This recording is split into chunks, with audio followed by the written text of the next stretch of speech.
Hello दोस्तों, welcome to my YouTube channel explosive English with Rakesh sir. दोस्तों, जैसा कि हम लोग देख रहे हैं एक ग्रामर की बहुत इंपॉर्टेंट टॉपिक जिसका नाम है वॉइस। जिसका नाम क्या है? वॉइस। हम लोग वॉइस पढ़ रहे हैं ना। आज हम उसी वीडियो को, उसी टॉपिक को आगे बढ़ाने की कोशिश कर रहे हैं, ठीक है ना। जिसमें कि हम लोग कुछ पिछले पार्ट में देख चुके हैं, वॉइस के बेसिक कंसेप्ट को समझे। इसके बाद उसमें देखे थे क्या, स्ट्रक्चर जब पढ़े थे तो वहाँ पे देखे थे चेंज्ड हेल्पिंग वर्ब पैसिव में, और उसके बाद था सुटेबल प्रीपोजिशन। तो जिसमें चेंज्ड हेल्पिंग वर्ब यानी कि हमारी कहानी जो है ना, वो हेल्पिंग वर्ब चेंज कैसे होता है, कैसे करना चाहिए, इसकी कहानी हम शुरू कर चुके हैं पिछले पार्ट से, ठीक है। जिसमें कि एक टेंस की शुरुआत किए थे, और वह टेंस था हमारा कौन सा? प्रेजेंट इंडेफिनिट टेंस, है ना दोस्तों। प्रेजेंट इंडेफिनिट टेंस की चर्चा हम कर रहे थे, जिसमें कि हमारा स्ट्रक्चर बना था क्या? सब्जेक्ट प्लस V1 या V5 प्लस ऑब्जेक्ट। ये हमारी स्ट्रक्चर थी एक्टिव वॉइस का। किसका? प्रेजेंट इंडेफिनिट टेंस की एक्टिव वॉइस का स्ट्रक्चर ये था, ठीक है। इसी का पैसिव हम लोग देखे थे। तो पैसिव क्या बनाए थे? Object plus is am are plus changed या सूटेबल ना। क्या था? सूटेबल प्रीपोजिशन प्लस सब्जेक्ट, ठीक है दोस्तों। तो ये हमारी थी स्ट्रक्चर पैसिव वॉइस का। वो भी किसका पैसिव वॉइस? प्रेजेंट इंडेफिनिट का पैसिव वॉइस का स्ट्रक्चर ये था हमारा। हाँ, यहाँ पे एक चीज़ और मैं आपको बताया था कि जब इसी में प्रेजेंट इंडेफिनिट का एक्टिव का जब हम एक्टिव का इंट्रोगेटिव या नेगेटिव बनाते हैं, तो हेल्पिंग वर्ब के रूप में हम डू और डज प्लस वर्ब का फर्स्ट फॉर्म यूज करते हैं। ये हम लोग पिछले पार्ट में देखे थे, है ना। डू और डज का भी प्रयोग करते हैं कब? जब इनका इंट्रोगेटिव या नेगेटिव बनाते हैं तब। किसका? प्रेजेंट इंडेफिनिट टेंस का अफर्मेटिव में हमारा स्ट्रक्चर होता है सब्जेक्ट प्लस V1 या V5 प्लस ऑब्जेक्ट, और इसी को अगर नेगेटिव या इंट्रोगेटिव बनाएं तो वहाँ पे हमारा हेल्पिंग वर्ब के रूप में डू और डज का प्रयोग किया जाता है प्लस वर्ब का फर्स्ट फॉर्म। क्लियर हो गई बात। इसका एग्जाम्पल देखे थे हम लोग, क्या है दोस्तों? आइए उसके एग्जाम्पल एक समझ लें फिर से पुनः, इसके बाद तुरंत हम आगे बढ़ेंगे नेक्स्ट टेंस की ओर। तो इसका एग्जाम्पल हमारा है सुरेश इट्स अ मैंगो। अब यहाँ पे क्या है दोस्तों बातचीत? इसमें जो बात है क्या है, बोल रहा है Suresh it's a mango. Suresh एक आम खाता है। सुरेश एक आम खाता है, ठीक है ना। अब यहाँ पे देखिए हमारा स्ट्रक्चर है सब्जेक्ट V1 या V5 प्लस ऑब्जेक्ट। तो इसमें हमारा क्या है, ये हो गया सुरेश जो हो गया सब्जेक्ट हो गया। अब यहाँ पे इट्स ना, इट नहीं, सुरेश इट्स अ मैंगो, ठीक है। अब यहाँ पे जो वर्ब का है फॉर्म, कौन सा फॉर्म यूज करना है वर्ब का? तो वर्ब का हमें फॉर्म यूज करने थे यहाँ पे V1 या V5। कौन सा फॉर्म? V1 या V5। तो V1 किसके साथ यूज होता है दोस्तों? आपको पता है कि V1 यूज होता है हमारा I, we, you, they and plural noun, ठीक है ना। इन सब के साथ V1 यूज करते हैं, और ही, सी, इट एंड कोई भी सिंगुलर नाउन हो तो उसके साथ हम V5 यूज करते हैं। तो यहाँ पे सुरेश जो है सो एक सिंगल नाउन है, सिंगुलर नाउन है, इसलिए इसके आधार पे हम वर्ब का फिफ्थ फॉर्म यूज करते हैं प्लस अ मैंगो, यानी ये ऑब्जेक्ट हुआ। कोई दिक्कत नहीं। अब इसी की हम पैसिव की बात कर रहे हैं, तो क्या होगा पैसिव? पैसिव स्ट्रक्चर यहाँ पे है object plus is am are plus verb का थर्ड फॉर्म लिखना भूल गया, वर्ब का third form is am are plus verb का third form plus suitable preposition, ठीक है। Is am are plus verb का third form plus suitable preposition दोस्तों, ठीक है। तो यहाँ पे हमारा अब इसका क्या बनेगा, देखिए सुरेश, तो सुरेश तो हमारा सब्जेक्ट है, ये चला जाएगा इधर ऑब्जेक्ट के प्लेस पे यहाँ, और अ मैंगो ऑब्जेक्ट है, ये आ जाएगा यहाँ सब्जेक्ट के प्लेस पे, ये पता है ना, चेंज हो जाते हैं प्लेस। तो अब लिखेंगे अ मैंगो। अब यहाँ पे देखिए सुरेश के अनुसार हम V5 लगाए, यानी कि सुरेश के अनुसार वर्ब का फॉर्म 5th फॉर्म यूज किए। अब यहाँ सब्जेक्ट सुरेश था तो हमने वर्ब को सुरेश के अकॉर्डिंग यूज किए। यहाँ पे पैसिव में जो हमारा है, ये पैसिव वॉइस में PV में हमारा जो बन रहा है, ये AV ये PV, active voice passive voice. Passive voice में जो हमारा सब्जेक्ट बना हुआ ए मैंगो, यानी एक आम बना है। अब यहाँ पे इसके अनुसार हम हेल्पिंग वर्ब यूज करेंगे, तो हेल्पिंग वर्ब इसके अनुसार कौन सा होगा, इज, एम, आर, इन तीन में से कौन, तो एम आपको पता है कि सिर्फ सिंगल एक ही वर्ब है, सॉरी एक ही ऐसा प्रोनाउन है जिसके साथ एम का प्रयोग करते हैं और वह है आई। आई के साथ हमेशा एम होता है, बाकी सब के साथ या तो इज या तो आर, वो सिंगुलर और प्लूरल के आधार पे, ठीक है ना। तो हमारा यहाँ पे अ मैंगो है, यानी कि सिंगुलर बात कर रहे हैं, इसलिए इसके आधार पे हम हेल्पिंग वर्ब इज का प्रयोग करने वाले हैं। अ मैंगो इज। अब क्या नेक्स्ट बोल रहा है, वर्ब का थर्ड फॉर्म, वर्ब का थर्ड फॉर्म, तो इट का थर्ड क्या होगा, eaten. A mango is eaten. और सुटेबल प्रीपोजिशन में मैं बताया था दोस्तों, क्या 5 प्रीपोजिशन के बारे में हम लोग पढ़े थे, by, with, in, to and at, है ना, 5 थे। उसमें समझे थे कि बाय का प्रयोग हम लोग करते हैं कोई भी लिविंग थिंग हो तब, लिविंग बीइंग हो तब, ठीक है ना, लिविंग के साथ हम लोग बाय का यूज करते हैं। और कोई इंस्ट्रूमेंट या टूल का बात करें तो वहाँ पे हम विथ का प्रयोग करते हैं, ठीक है ना। नेक्स्ट थर्ड था इन। इन का प्रयोग किसी भी मीडियम का बात करें, नेम ऑफ मीडियम, ठीक है ना।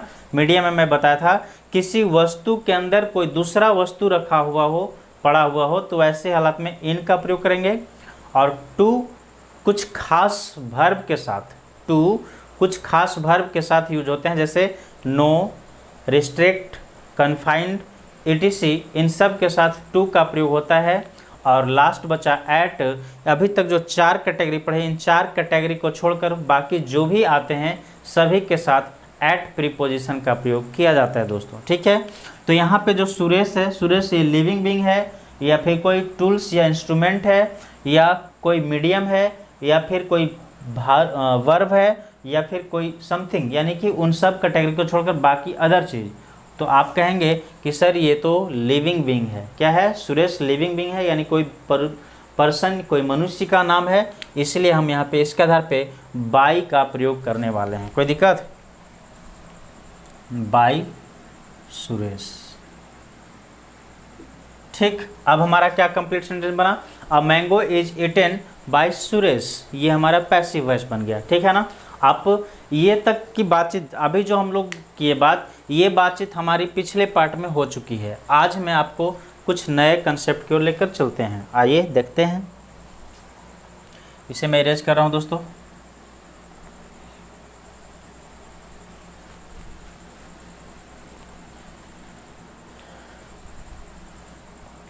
चलिए, वो नया टेंस कौन सा है, नेक्स्ट टेंस होगा हमारा, तो नेक्स्ट टेंस है प्रेजेंट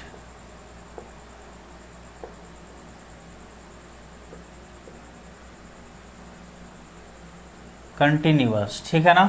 और प्रेजेंट कंटिन्यूअस टेंस का एक्टिव वॉइस का स्ट्रक्चर होता है दोस्तों, क्या, subject plus is, am, are plus verb का 4th फॉर्म, या फिर आईएनजी, ऐसे कर सकते हैं ना, V1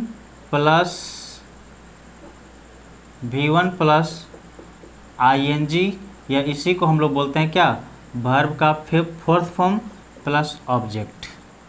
ये हो गई हमारी एक्टिव वॉइस का स्ट्रक्चर। क्या है दोस्तों, यह है एक्टिव वॉइस के स्ट्रक्चर। अब इसी का यदि पैसिव बनाना हो तो क्या बनेगा, तो पैसिव में बनता है object plus is, am, are plus be plus ING,